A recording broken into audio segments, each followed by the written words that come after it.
પંચમહાલ જિલ્લાના હાલોલ તાલુકા નગરપાલિકામાંથી એક ચર્ચાસ્પદ ઘટના સામે આવી છે, જેમાં દિવાળી શુભકામના બેનર પર વિવાદ ઉભો થયો છે। આ બેનરમાં ભાજપના નવા પ્રદેશ પ્રમુખ જગદીશ વિશ્વકર્માની જગ્યાએ પૂર્વ પ્રદેશ પ્રમુખ સી આર પાટીલનો ફોટો મૂકતા રાજકીય ચર્ચાઓએ જોર પકડ્યું છે।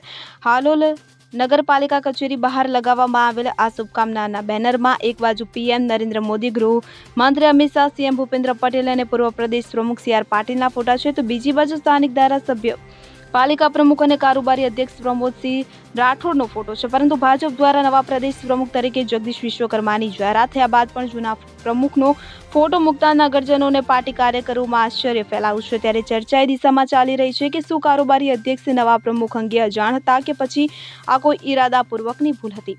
તો હાલ પ્રમોદસિંહ રાઠોડ તરફથી કોઈ સત્તાવાર સ્પષ્ટતા આપવામાં આવી નથી, જ્યારે શહેરમાં આ મુદ્દે રાજકીય ગરમાવો વધ્યો છે।